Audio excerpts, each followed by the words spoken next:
ఓకేనా?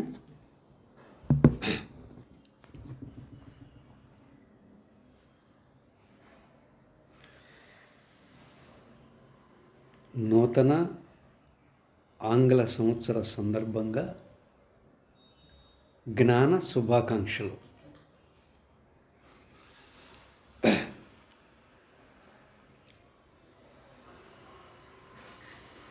ఇది వింటున్న మిత్రులందరికీ నూతన సంవత్సర శుభాశీస్సులు. పరమేశ్వర అనుగ్రహ ప్రాప్తిరస్తు, సద్గురుదేవుల అనుగ్రహ ప్రాప్తిరస్తు. మనందరికీ ముఖ్యంగా ఉగాది అనేది నూతన సంవత్సరం. అయితే ఒక పాశ్చాత్య సంస్కృతిలో మనం కూడా భాగస్వాములము అయ్యాం కాబట్టి ఆ విధానములో ఈ రోజున నూతన సంవత్సరంగా అందరూ ఒక పండుగగా నూతన విధానముగా జరుపుకుంటూ ఉన్నాం. మనకు అందరూ కానీ మనం అందరికీ కానీ శుభాకాంక్షలు అని చెప్పుకుంటూ ఉంటాం. ఈ విధంగా అందరి యొక్క శుభాన్ని కోరుకోవడం, శాంతిగా ఉండాలి అని కోరుకోవడం మంచిదే. అయితే ఇక్కడ మనకు జీవితములో ఏంటి శుభము అని అంటే అది మనం కొంచెం జ్ఞానపరంగా గమనించాల్సి ఉంటుంది. అంటే ఏ రోజు ఆ మృత్యుదేవత ప్రత్యక్షమవుతుందో, మానవులని తీసుకుపోతుందో చెప్పలేం. ఎవరినైనా సరే ఏ రోజు ఆ మృత్యుదేవత ప్రత్యక్షమవుతుందో మనల్ని అంటే మానవుల్ని తీసుకుపోతుందో చెప్పలేం. అందుచేత అలాంటి జాగ్రత్తను వహించి జీవితంలో శుభమును పెంపొందింపజేసుకునే విధానముగా అందరము ప్రవర్తించాల్సి ఉంటుంది. నూతన సంవత్సర శుభాకాంక్షలు అనే మాట ఇప్పుడే కాదు, పోయిన సంవత్సరం వాడాం ఇదే మాట, ఆ పోయిన సంవత్సరము వాడాం ఇదే మాట. అనేక సంవత్సరాలుగా నూతన సంవత్సర శుభాకాంక్షలు అనే మాట మన జీవితంలో వాడుతూ ఉన్నాం. నానా కష్టములు, నానా దుఃఖాలు అన్నీ కూడా పడుతూనే ఉన్నాం. కానీ మన యొక్క భావన ఎట్లా ఉంది అంటే కాంక్షల వరకే ఉన్నది. ఆకాంక్ష ఎప్పుడు నెరవేరుతుంది అంటే మహాత్ములు బోధించేటువంటి బోధలను అధ్యయనం చేసి మనం ఆ తాత్విక మార్గములో పయనించినప్పుడు మాత్రమే మన జీవితంలో ఆనాడు శుభం అనేటువంటిది ఏర్పడే అవకాశం ఉంటుంది. లేని పక్షంగా ఉన్నట్లయితే ఆ శుభ అనేటువంటిది జీవితంలో కేవలం కాంక్షలుగానే మిగిలిపోతాయే తప్ప యథార్థంగా శుభం అనేటువంటిది పొందే అవకాశము ఎవరికీ లేదు.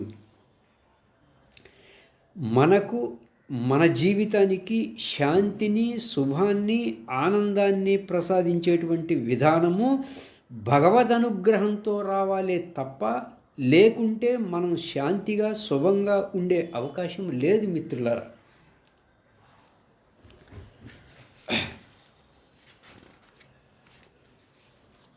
శుభాకాంక్షలు మీరు బాగా ఉన్నారా, మేము బాగా ఉన్నాం అనే విధానంగా మనం చెప్పుకుంటూ ఉంటాం. అయితే మన బాగేంటో, నీ బాగేంటో, నా బాగేంటో లోగుట్టు పెరుమాళ్ళకెరుక. అంటే ఎంత బాగా ఉన్నామో, ఏమాత్రం శుభం కలిగి ఉన్నామో లోన ఉన్నవాడికే ఎరుక, ఎవరికీ తెలియదు. అందుచేత ఈ ప్రకారంగా చూచినట్లయితే మానవుడు నిత్య జీవితంలో ఆయుష్ను కోల్పోతూ ఉన్నాడు. ఏ పూటకి ఆ పూట శ్వాసలు తరిగిపోతూ ఉన్నాయి, అంటే ఆయువు పోతూ ఉన్నది.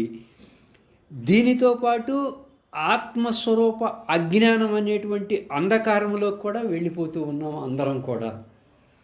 ఒక పక్క ఏ పూటకి ఆ పూట శ్వాసలు తరిగిపోయి ఆయువు తరిగిపోతూ ఉన్నది.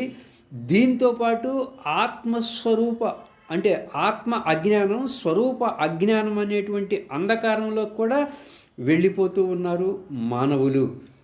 అందుకే భాగవతంలో ఒక పద్యం చెప్తారు, అచ్చపు చీకటింబడి గృహవ్రతులై విషయ ప్రవిష్టులై చచ్చుచు పుట్టుచున్ చెర్విత చెర్వనులైన వారికిన్ చెచ్చరబుట్టునే పరులు చెప్పిననైనా నిజేచ్ఛనైనా కానలకేగిననైనా హరిప్రబోధములు అంటాడు ప్రహ్లాదుడు. అంటే దేంట్లో ఉన్నామయ్యా అంటే అజ్ఞానాంధకారములో పడి ఉన్నాము. మూలా విద్య అజ్ఞానాంధకారములో పడి ఉన్నారు కాబట్టి గృహ సంబంధమే, ఇక పారమార్థికం అనేది లేదు. వ్యావహారిక సంబంధ భోగాల్లో మునిగిపోవటమే. అట్లా జన్మ పరంపరలుగా పోయేటువంటిదియే పెద్ద అశుభం. దాంట్లో ఉన్నాం అందరం కూడా. శుభాకాంక్షలు. ఏమిటా శుభాకాంక్షలు అంటే, ఏనాడైతే మనం మహాత్ములను ఆశ్రయించి వారి ద్వారా బ్రహ్మ విద్యను ఆత్మజ్ఞానమును అధ్యయనం చేసి వారి ద్వారా బ్రహ్మోపదేశమును కావించుకొని మన యొక్క మనస్సుని అంతర్ముఖ వృత్తిలో ప్రవేశింపజేసి ఆత్మారాధన మనం ఏనాడైతే చేస్తామో జీవితంలో ఆనాడు అలా చేసిన వాడికి శుభం అనేటువంటిది ఆరంభం అవుతుంది. అలాంటి ఆ శుభమై ఉన్నటువంటి యొక్క మార్గంలోకి వెళ్ళే విధానముగా అందరూ కాంక్షించాలి. అదే శుభాకాంక్షలు అంటే. అయ్యా, మేమందరము కూడా మహాత్ములను ఆశ్రయించి వారి ద్వారా బ్రహ్మ విద్యను అధ్యయనం చేసి వారి ద్వారా బ్రహ్మోపదేశాన్ని కావించుకొని చక్కగా ఆ యొక్క మనసుని నివృత్తి మార్గములో ఉంచి ధ్యాన మార్గములో పయనిస్తూ ఉన్నాము. భగవద్ అనుగ్రహాన్ని పొందే ఉద్దేశంతో ఉన్నాము. అందుచేత మేము ఆనాడు శుభం అనేటువంటి యొక్క మార్గములో అడుగు పెట్టాము. అలా నిరంతరంగా ఆచరిస్తూ ఉన్నాము కాబట్టి మాకు మా జీవితంలో శుభం ఉన్నట్లే. గురు అనుగ్రహము భగవద్ అనుగ్రహము ఉంటే అంతా శుభమే చేకూరుతుంది. అది గనక లేకపోయిందా అంటే జీవితంలో అన్నీ అశుభములే పొందే విధానముగా ఉంటుంది. కాబట్టి ఎవరికి ఎంత శుభాకాంక్షలు చెప్పినా కానీ అది కేవలం మాటల ద్వారా వచ్చే విధానము కాదు. మనం ఎవరికి ఎంత శుభాకాంక్షలు చెప్పినా కూడా ఆ శుభాకాంక్షలు మాటల ద్వారా వచ్చే విధానము కాదు. మన జీవితం అంటే ఎవరి జీవితమైనా సరే ఆధ్యాత్మికం వైపుకు మలుపు తిరగాలి. జనులకెల్లా శుభము సాంఖ్యయోగము, దాని వలన ధర్మనిష్ట వలన అని భాగవతం. కాబట్టి సర్వమానవులకు కూడా ఏమిటయ్యా శుభము అంటే సాంఖ్యయోగము, అంటే నివృత్తి మార్గము. హంస యొక్క ఆశ్రయము ద్వారా, శ్వాస యొక్క ఆశ్రయము ద్వారా ఆత్మను అవలోకన చేయడము, దాన్ని సాంఖ్యయోగము అన్నారు. అనగా బ్రహ్మమునందు ఉన్న నిష్ట, బ్రహ్మనిష్ట, అది సాంఖ్యమైతే ధర్మనిష్ట అంటే శ్వాస యొక్క ఆశ్రయములో, సోహం యొక్క ఆశ్రయములో మనసును ఉంచటము, అది ధర్మనిష్ట. జనులకెల్ల శుభము సాంఖ్యయోగము, దాని వలన ధర్మనిష్ట వలన అన్నారు. అంటే ఆ విధంగా మనం ఎప్పుడైతే తాత్విక మార్గములో అడుగుపెట్టి గురువుగారి యొక్క సాన్నిధ్యమును చేరుకుని వారి యొక్క దివ్యబోధను అధ్యయనం చేస్తాడో ఆనాడు వానికి జీవితంలో శుభం అనేటువంటిది ఆరంభం చేయబడుతుంది. అంతే తప్ప దేంట్లో ఉన్నాం మనం? అచ్చపు చీకటింబడి అజ్ఞానాంధకారములో మునక వేశాం. అంటే అమావాస్య రోజు కూడా నక్షత్ర ప్రకాశ వెలుగు ఉంటుంది. అంటే అమావాస్య రోజున కూడా కొంచెమన్నా నక్షత్ర ప్రకాశ వెలుగు ఉంటుంది. ఎలాంటి ప్రకాశము కూడా లేనటువంటి అంధకార కోపంలో మనం మునిగిపోయాం. అందుకే ఈశావాస్యోపనిషత్తులో అసూర్య నామతే లోకాహ అందేన తమసావృతాహ అన్నారు. అంటే ఎవరైతే ఈ ప్రకారంగా అంధత్వములో, చీకటిలో, తమస్సులో మగ్గిపోయి దాంట్లోనే ఉండి ఉండి ఉండి ఉన్న ఆయువంతా తరిగింపజేసుకుని అసూలు బాసి ఎవరైతే వెళ్ళిపోతారో అట్టివారు తాంతే ప్రేత్య అభిగచ్చంతి. ఏ అజ్ఞానాంధకారములో మునిగిపోయి ఇంకా జీవితకాలంలో కూడా ఇంకా అజ్ఞానాన్ని పెంపొందింపజేసుకొని, తమస్సునే పెంపొందింపజేసుకొని, గాఢాంధకారాన్ని ఇంకా ఇంకా పెంపొందింపజేసుకొని ఏ జీవుడైతే ఈ దేహం వదిలి నిష్క్రమిస్తాడో అట్టివాడు తాంతే ప్రేత్య అభిగచ్చంతి ఆత్మహనః జనాః. ఎంత గొప్ప మాట ఈశావాస్యంలో చెప్పబడిందంటే, అట్టివారు ఆసురీ సంబంధమైన శరీరాలనే పొందుతారు అని చెప్పాడు కృష్ణ పరమాత్మ. అలా కాకుండా మన యొక్క ఈ జీవుణ్ణి ఇంకా అంధకారంలోకి తోసేసి వాణ్ణి భవబంధాల్లో పడవేసి ఇంకా హీనదేహాల్లో పడవేసే మార్గంలోకి మనం లాక్కుపోతూ లాక్కుపోతూ లాక్కుపోతూ ఉన్నాం. కానీ పైకి మాత్రం నూతన సంవత్సర శుభాకాంక్షలు, నూతన సంవత్సర శుభాకాంక్షలు అని మీరు వారికి, వారు మనకి శుభాకాంక్షలు చెప్తూ ఉంటాం. ఎక్కడ శుభాకాంక్షలు? నీకు లేవు, నాకు లేవు, ఎవరికీ లేవు శుభాకాంక్షలు. ఎక్కడ ఉన్నాయి చెప్పండి?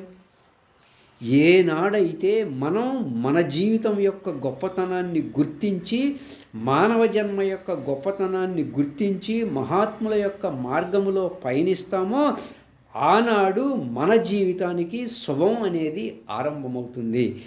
అది ప్రతి ఒక్కరూ కూడా గమనించాల్సిన అంశం మిత్రులారా.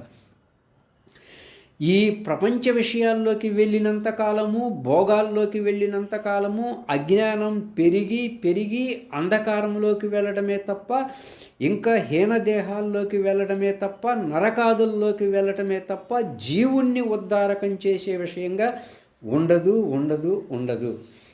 కాబట్టి మన మాటలు కేవలం శుభ కాంక్షలు మాత్రమే మిగిలిపోతాయి, అంతే.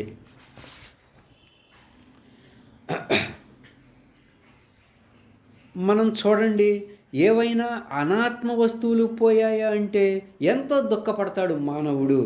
ఆత్మీయులు ఎవరన్నా పోయారా అంటే ఎంతో దుఃఖిస్తాడు. తన ఆయువే పోతా ఉంది ఇక్కడ. ఎవరి ఆయువో, ఏ బంధువో, ఎవరి దగ్గర వాళ్ళో పోయారో అంటే ఎంతో దుఃఖిస్తాడు.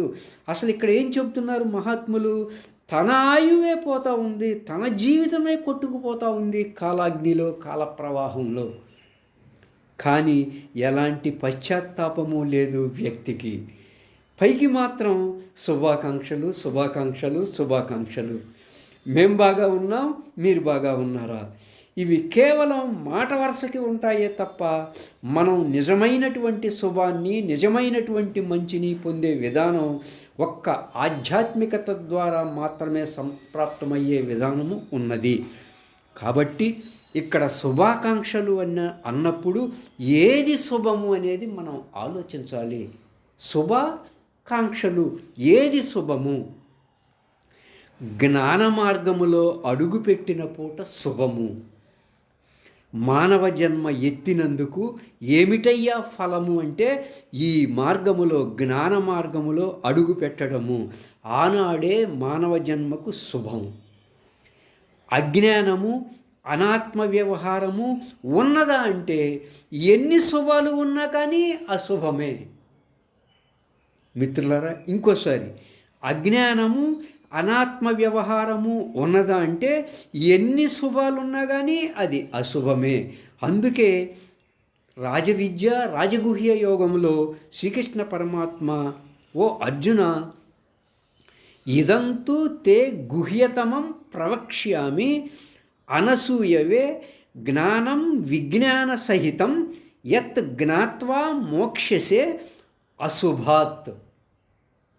అశుభాత్ పరమాత్మ, శ్రీకృష్ణ పరమాత్మ స్వామి గారు చెప్పిన మాట. అర్జున, అతి రహస్యమై ఉన్నటువంటిది, వేద సమ్మతమై ఉన్నటువంటిది, ఋషి సమ్మతమై ఉన్నటువంటి, అనాదిగా ఉన్నటువంటి ఈ వేదం, ఈ జ్ఞానం, ఉపనిషత్తులు ఈనాడు నేను నీకు బోధిస్తూ ఉన్నానయ్యా. ఏనాడైతే మహాత్ముల ద్వారా జ్ఞానాన్ని అధ్యయనం చేసి సాధనలో ఉండి నివృత్తి మార్గములో పయనించి ఆత్మానుభవాన్ని పొందుతాడో, విజ్ఞానం పొందుతాడో, జ్ఞాన విజ్ఞాన సహితం జ్ఞానము పొందాలి, అనుభవ జ్ఞానము ఉండాలి. శాస్త్రావగాహన జ్ఞానము, బ్రహ్మము యొక్క అనుభవ విజ్ఞానము, బ్రహ్మానుభూతి విజ్ఞానము అది పొందినట్లయితే అర్జున, అశుభము నుండి నువ్వు విడబడుతున్నావు. యత్ జ్ఞాత్వా మోక్షసే అశుభాత్, స్వామి చెప్పిన మాట. అశుభము నుండి నువ్వు అప్పుడు విడబడుతున్నావు. కనుక జ్ఞానము విజ్ఞానమును పొందనంతకాలము ఎవరమైనా దేంట్లో ఉన్నట్లు? అశుభములో ఉన్నట్లు. అందువల్ల మనం ఈ జీవన విధానములో ఏ విధంగా జీవించాలో, ఏ మార్గములో వెళితే మంచిదో అనేటువంటి వివేకాన్ని ప్రధానముగా మనం పొందాల్సి ఉంటుంది. ఆ వివేకం పొందిన నాడు మనకి జీవితంలో శుభం అనేది ఆరంభమవుతుంది. మిత్రులారా, పరమాత్మ గీతలో 2 మాటలు చెప్పారు. అయ్యా, జీవితంలో వీటిని వదిలిపెట్టబోకు, ఇదొక మాట. ఇంకో మాట ఏంటంటే, అయ్యా జీవితంలో వీటిని వదిలిపెట్టు. 2 మాటలు. అయ్యా జీవితంలో వీటిని వదిలిపెట్టబోకు, అయ్యా జీవితంలో వీటిని వదిలిపెట్టు. అంటే పరమాత్మ వదలమన్నదేంటో ముందుగా చెప్పుకుందాం. ఆయన 2 మాటలు చెప్పారు. వీటిని వదిలిపెట్టబోకు అయ్యా, వీటిని వదిలిపెట్టు అని పరమాత్మ మనకు చెప్పిన దాంట్లో వదలమన్నదేంటో ముందుగా చెప్పుకుందాం. ఓ అర్జున, ఏం వదలమంటున్నాను విను. త్రివిధం నరకస్య ఇదం, త్రివిధం నరకస్య ఇదం ద్వారం నాశనం ఆత్మనః. అయ్యా, నరకానికి తీసుకువెళ్ళేటువంటి భటులు 3 ఉన్నారయ్యా. ఆ 3 కూడా ఎవరయ్యా? ఆ 3 అంటే కామః, క్రోధః, తథా లోభః, తస్మాత్ ఏతత్ త్రయం త్యజేత్. ఈ 3 ఒకటి కోరికలు అనేటువంటివి మనల్ని అంధకారములోకి తీసుకెళ్ళే, పాపాన్ని పెంచే ఒకానొక శత్రువు. శత్రుగుణం అది. ఇది నరకానికి ద్వారంగా ఉన్నది. నెంబర్ 1. నెంబర్ 2, రెండవది క్రోధం. చీటికి మాటికి కోపం వస్తూ ఉంటుంది. కోపం వస్తే ఏం చేస్తారో? కొడతారో, తిడతారో. ఈ 2 చేసేది.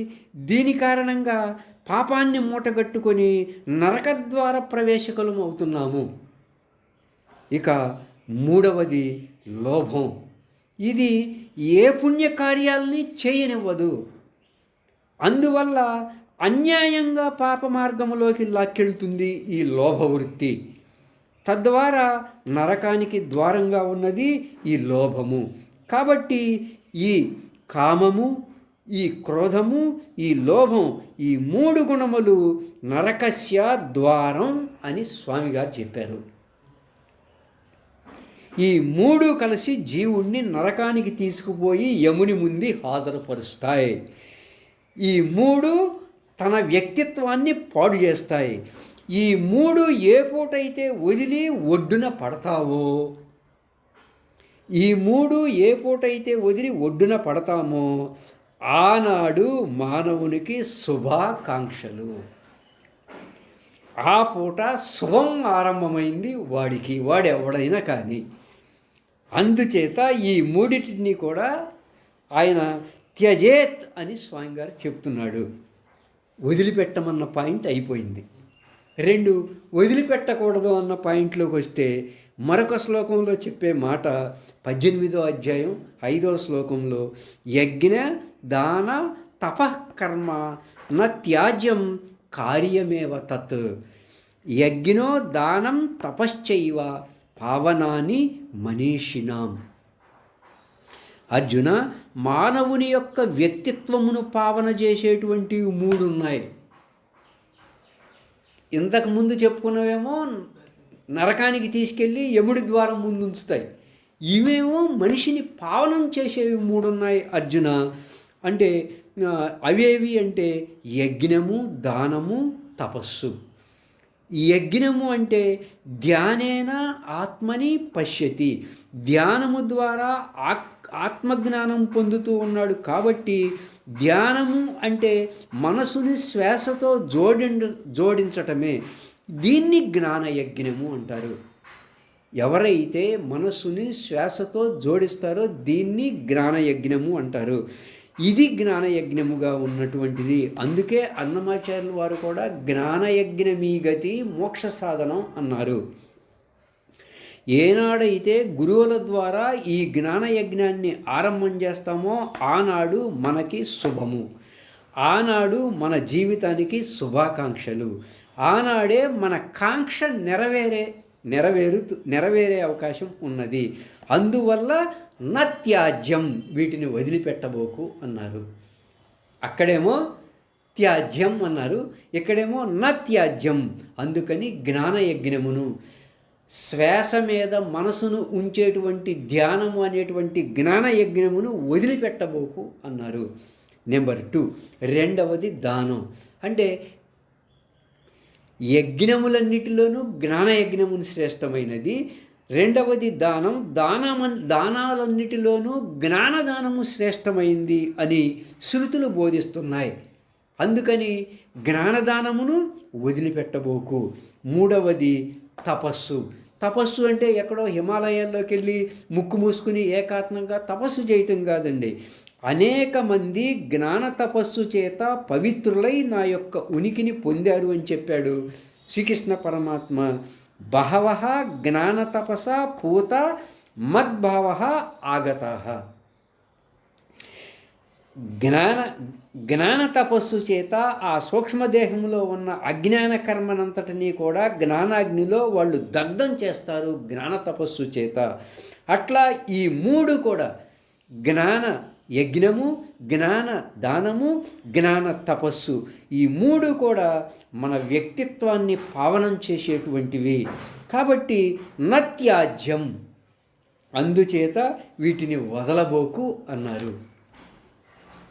అయితే లోకంలో ఎట్లా ఉంది అని అంటే, ఏవైతే పరమాత్మ వదిలిపెట్టు అని భగవద్గీతలో చెప్పారో ఆ 3 కూడా గట్టిగా కౌగలించుకున్నాము. అవే పట్టుకున్నాయి గట్టిగా. మనము పట్టుకుంటూ ఉన్నాం, అవి మనల్ని పట్టుకుంటున్నాయి, మనం వాటిని పట్టుకుంటూ ఉన్నాము. ఇలా లోకంలో ఉంది. అంటే పరమాత్మ ఏవి వదిలిపెట్టమన్నాడో ఆ 3 గట్టిగా కౌగలించుకొని గట్టిగా పట్టుకొని ఉన్నాం లోకంలో ఉన్న వాళ్ళందరం. ఏవైతే పరమాత్మ పట్టుకోవయ్యా వదలబోకు అని అన్నారో ఆ 3 కూడా ఎప్పుడో ఎక్కడో జార విడిచేశాం. వదిలిపెట్టమన్నవేమో పట్టు కూర్చున్నాం, పట్టుకోరా అన్నవేమో లోకంలో జార విడిచే విధానముగా ఉన్నది అందరికీ. మన వ్యక్తిత్వాన్ని పావనం చేసేటువంటి వాటినేమో వదిలివేశాం, మన వ్యక్తిత్వాన్ని పాడు చేసేటువంటి వాటినేమో పట్టు కూర్చున్నాం. మిత్రులారా, ఏనాడైతే శ్రీకృష్ణస్వామి అంటే పరమాత్మ గారి యొక్క మాటలను శిరోధార్యముగా అవలంబించి ఆయన చెప్పిన విధానములో ఏవైతే వదలమన్నాడో ఆ 3 ఏనాడు మనం వదిలిపెట్టి ఏవైతే పరమాత్మ పట్టుకోమన్నాడో ఆ పట్టుకోమన్నటువంటి ఆ 3 పట్టుకునే విధానముగా చేసుకుంటామో, ప్రియ మిత్రులారా, ఆనాడు మన జీవితానికి శుభాకాంక్షలు. ఆనాడు శుభం. కాబట్టి భగవద్వాక్యాన్ని జీవితంలో అనుష్ఠించామా అది శుభం జీవితానికి. భగవద్వాక్యాన్ని దూరంగా పెట్టామా అది జీవితానికి అశుభం. కాబట్టి మనం మిగతా ఎన్ని రకాలుగా శుభాకాంక్షలు తెలిపినా అశుభమే. ఎప్పుడయ్యా శుభం వస్తుంది అంటే శ్రీకృష్ణస్వామి గారు బోధించిన ఈ 2 శ్లోకాలను జీవితంలో ఏ పూటైతే పట్టుకొని అనుష్ఠించే విధానంగా జీవితాన్ని ఆరంభం చేస్తావో ఆనాటి నుంచి నీకు శుభ ఆరంభం, శుభాకాంక్షలు, నీకు శుభారంభం అయ్యే విధానముగా ఉంటుంది. నూతన సంవత్సర సందర్భంగా ఈ 2 శ్లోకాలని తాత్పర్యాన్ని గీతా సందేశమని మీ మిత్రులకు మీ బంధువులకు గ్రీటింగ్స్గా పంపించినట్లయితే మనం భగవద్వాక్యాన్ని అనుష్ఠించి అందరికీ శుభం చేకూర్చే విధానం ఉంటుంది. ఆ రోజే నీ మిత్రులు నీ బంధువులు శుభాకాంక్షలు కోరిన వాడివి అవుతావు. నువ్వు ఆ పని చెయ్యాలి. అది పరమాత్మ నీకు నాకు మనందరికీ అందించే శుభాకాంక్షలు. ఎల్లప్పుడూ అందరికీ ఆ ఈశ్వరుని యొక్క అమ్మవారి యొక్క అనుగ్రహ కృపా కటాక్షములు కలుగునుగాక.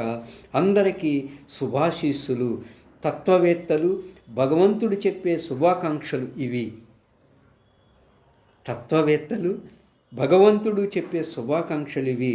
ఏనాడు మనం జ్ఞాన మార్గములో అడుగుపెట్టి బ్రహ్మజ్ఞానాన్ని చక్కగా అధ్యయనం చేసి ధ్యాన మార్గములో పయనిస్తామో ఆనాడు మనందరికీ శుభ విధానము.